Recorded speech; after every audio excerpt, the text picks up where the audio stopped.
I could see everything. So I'm like, and she was like, oh wow, because like she didn't know like anything about motocross, and I just wanted to show her like, yeah, I had money at one point. I mean, I have money again. Things are going good, but it was like I had it rolling there. So the house next door was for sale. And she goes, let's Google it, see how much it's going for. And I say 1.6, and she goes, I say 1.6 too.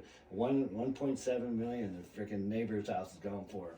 And I sold mine for 525 grand. I was like, damn. But I only bought it. I bought it for 260. Sold it 2 years later for 525.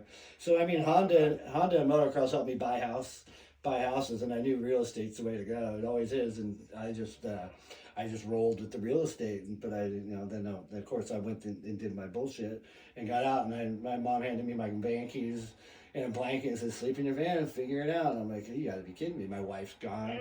I had 2 houses. I had a brand new house in Lake Elsinore, 2-story. I had the anesthesiologist from Mission Hospital was leasing it from me. And then I had my house in Capo Beach with my wife and my kids. And I was doing great when I went in prison. I got out. I didn't have a pair of underwear. My mom gives that. So I had to that was rock bottom for me. So it's been a long road, man, but I've met some really interesting people. I've seen how things work, and I'm experienced. I'm not going to not ever. I know what I need to do, and I'm just going to keep with all the people in motocross. Everybody in motocross is great people, and it's just motocross has given me a lot of opportunity, and I see my son doing really good with it, and I'm just sticking with motocross. All right, before we wrap up here, I got some rapid fire questions for you about your career. You can tell me what you can remember or what you don't. All right, favorite bike you ever raced? KX 500, hands down. Oh yeah, really? Yeah, I love that bike. I wish I had one now, man. Yeah, that thing was like a Cadillac, dude. Yeah, it's funny because you talk to Stanton and you talk to different Honda guys that are like, dude, the Cowie was so much better than our bike. Oh God, so much. Yeah. Yeah. I mean, I raced that Honda, the 500. I'm trying to show off in front of Dave Arnold at Mammoth. I come around that second corner onto the start circuit, and you go around that big tree or whatever. And I did the biggest tank stopper. I came by him first, and I'm seeing Dave there, and I'm just trying to hold that 500 wide open. But it seemed like the wheelbase was shorter than the Cowie or something, because the Cowie you can get the front end to glide, over the top, and that. But the Honda was just so short.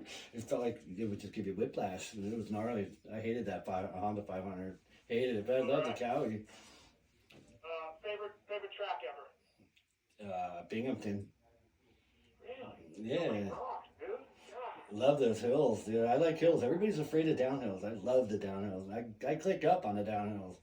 I just love downhills. I don't know why, but Speaking of that, yeah. my hometown track where you raced, Molina, Manitoba, huge hills. Do you remember that thing? Manitoba, is that was that the island? That's not the island. No. Where's Manitoba? No. It's right above North Dakota, and the National used to be on the. Maybe you can answer this question for me, Steve. I remember going to that race. It rained really gnarly that one day at the National, the year I won the championship. I'm not even sure what year it was, 96 or 95. I'm not positive. It was 96, yeah. I can't find out any literature on myself winning it. Nobody even knows I've been there. It's like I'm like a ghost, but whatever. I know I went there, but I went to that race in that little area right there where that Manitoba place that you're talking about, and there was this guy on a Honda, looked like an Indian. He had a super long ponytail, and he was just flying. But I don't remember him in the race at all. But he was flying in practice. Tim Hood, our local hero. What's his name? Tim Hood. Yeah. How do you spell it? K-I-M. Oh, K-I-M. Hood. H. H-O-U-D-E, and he was the local hero, and he was an older guy, and he was like Indian, and he was really fast. Fuck, you answered it. I've been fucking looking for that information forever. That guy, it was like a dream or something, but I remember that guy was flying. He was, yeah. He gave some guys some troubles back in the day. He was the 79 Canadian champion. He was? And you raced him in 96. Wow, yeah, because I know I won every round, every moto. So I mean, I like had the guy. He blew me away in practice. Where is this guy? You battled with Blair Morgan a lot that year. Yeah, I did. Yeah, Blair was hard to beat, man. But I did. So, sucks what happened to him. Your best race ever. Which one comes to mind? Dude, I don't know. Probably that race in Greece, or of course Loretta Lynn's though. Winning and seeing my mom so proud of me after all that work. I mean, I mean, that's obviously my biggest championship, and that's the milestone of my life, the turning point, everything. But I would say that race. But I don't know. I remember I got top privateer at Unadilla one time, and like I was riding my ass off that day and battled some good people. Oh, and then there's Southwick. That one year, I reeled in RJ and passed him with 2 laps to go. And my buddy's writing on the pit board. RJ plus 13 and RJ plus 12. I'm coming around. I'm like, am I catching RJ? There's no way. Yeah. And I look, and there's Rick Johnson, and I'm like, I'm gonna get this guy. And I freaking went by him. That was probably 34. My number on my bike. So it's probably like 90, 89 and 90. RJ after the wrist injury, probably 90. I'm sure it was, but whatever it was, I passed RJ, dude. It doesn't matter. I got RJ. That's my claim to fame. But yeah, then he talked about me in Cyclist, and he was really impressed with Sommo because it was really hot that day. It was like 100 degrees. Humidity was really hot, and 2 laps to go, and Southwick's like the gnarliest track on the circuit. So like somehow though, if you're having fun out there, nothing matters, And I was having a great time that day. You could just keep charging the whole time. But then I got top privateer that one year at Unadilla. That was a good time too. That was like 89 or 90. There's so many races. I don't know. I raced every weekend. Oh yeah, so Southwick 90. You got 7th, and RJ got 8th. Second moto. Yeah, that was it. He talked about it. I thought we did better than that, but I guess that's what I got. I thought I got like 4th or 5th, but I guess, maybe 7th. You beat RJ, may as well be a win. You gotta give me a couple spots. I got 5th. No, I'm kidding. Biggest rival, like who's the guy that you just always raced against, you always saw him, whatever. Is there a couple of guys that stand up? Shit. I don't know. I mean, Rich Taylor, of course, but I don't know. I could pretty much beat Rich when we were racing. Rich was a better practicer, better tester. He was faster. He could be faster, but I don't know. I'd say Mike Jones. I don't know. There's too many people. Fred Andrews. He was really hard to beat. But there were guys like Fred Andrews I was with every week, and he was like, we would battle every time. Doug Dubach. I don't know, Gene Newmack that one year, but to say for the whole duration, I would say Doug Dubach. We seem to end up everywhere together, and Eric Keto, and Dubach, man, he's Dr. D. You probably saw Dubach at all the practice tracks during the week and shit, right? Yeah, we ended up having like the same like type of life. Like I came out here, I did the Cowie thing, and Doug was on whatever Suzuki's in, but like I thought he was way older than me. I still don't know how old Doug is, but like I remember we raced Ascot. 62 or something. I'm 56, so I can't believe how freaking old we are. But Doug, I don't have any gray hair yet. A little bit coming in, but I don't consider myself old. But anyway, I don't know why I threw that out there. But we were at Ascot, and Doug and I went out there one night when I first moved out here on a Friday night. But Doug and I always have the same like life. It's like we end up at all the same races in Europe, and then we rode for BSY Yamaha out of Cocoa Beach, Florida, and so we were at the races every weekend together for years. And at the end, I'm testing for Honda R&D, and Doug's testing Yamaha R&D. And back then, the Yamaha and the Honda were the only bikes that you need to test. Like we'd go out to the Honda test track, and they got the Yamaha there. You got to do a couple laps on the Yamaha, then you do a couple laps on the Honda, and then when you test the parts that they put on, you got to ride the Honda, then you ride the Yamaha. So like he was my main competition. He had the same job as me at Yamaha, and I had a Honda. So it's kind of like we had the same kind of life. If you know what I mean. Yeah, for sure. Yeah. No, you're right. Yeah, you think about the parallels between you and the doctor. Yeah. Good point. So I'd say I did say Doug Dubach. But Right. I guess I summoed him a couple times. Yeah, apparently you stuck with him.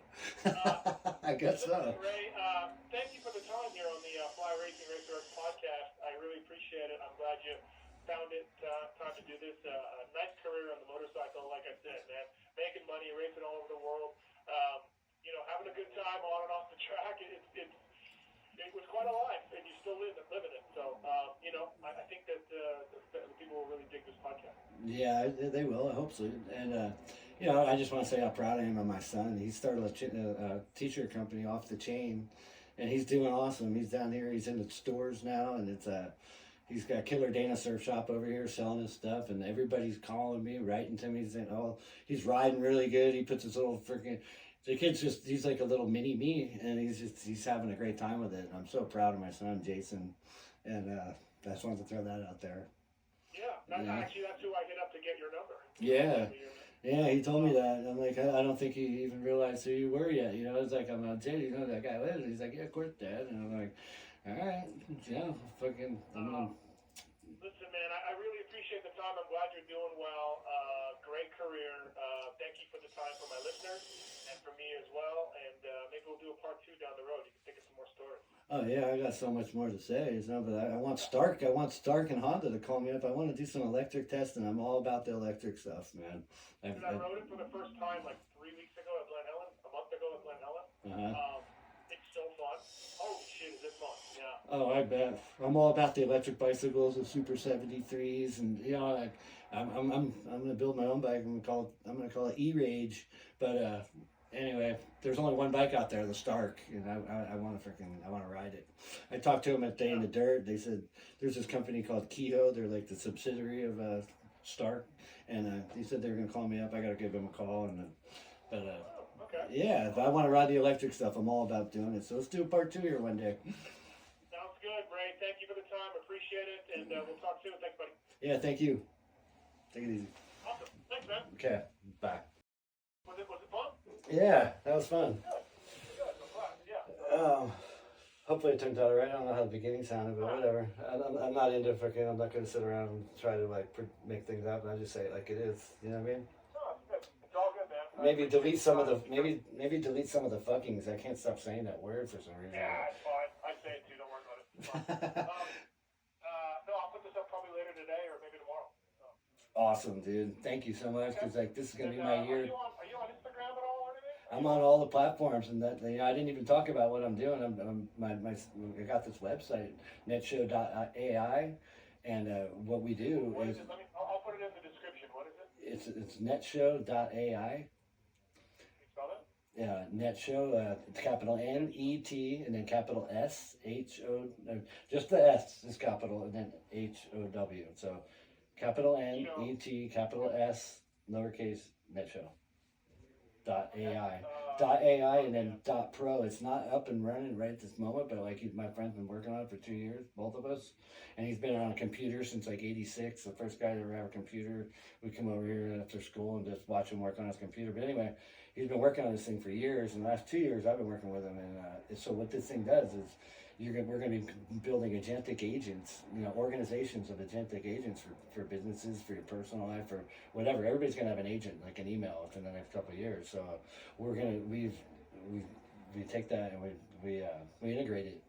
So I'm an AI integrator, and we're integrating the AI into your whole world. So anyway, but we can take all the social media, whatever you're selling your podcast, you know, Steve Matthes, whatever, and you want to be on all the podcasts, it'll take your thing, it'll take your ad, AI will regenerate it, make a bitchin' picture, make a bitchin' video, it'll change the words every 2 hours, it'll post for you on all the platforms, and then it'll answer your direct messages, your DMs, and you don't even have anything to do with it. It's an organization for you, and like, so you having a whole crap load of people working for you. You don't have to do anything. It'll answer it for you. It'll call you and tell you when you're doing things, who you're having meetings with.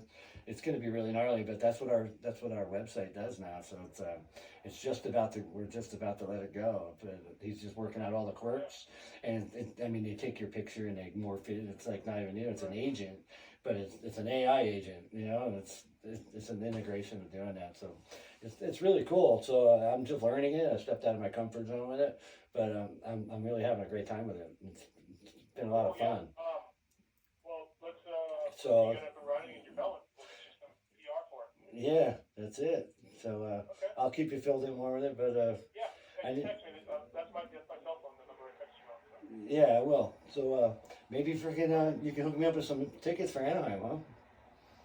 Yeah, probably can. Remind me as we get closer. Or something, or just one. I mean, I want to go. I haven't been in a while. Yeah.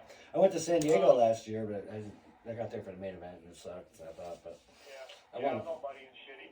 Yeah. Text me the Monday before A1. I will. I just wanted to take Cassandra out there because she knows nothing about the sport, and they think everybody's so. But the sport is getting huge, dude. So it's really cool. So I want to take her and show her what I used to do. Okay. Yes. Again, just text me Monday. I'll Okay. put you on a list. I think I should be able to get them, even though it's A1. I think it's all. I hope so. Anyway, if not, I'll be there anyway. But well, thanks, Steve. I really appreciate it. Yeah. 25 is going to be my year, and I'll talk to you later. Awesome.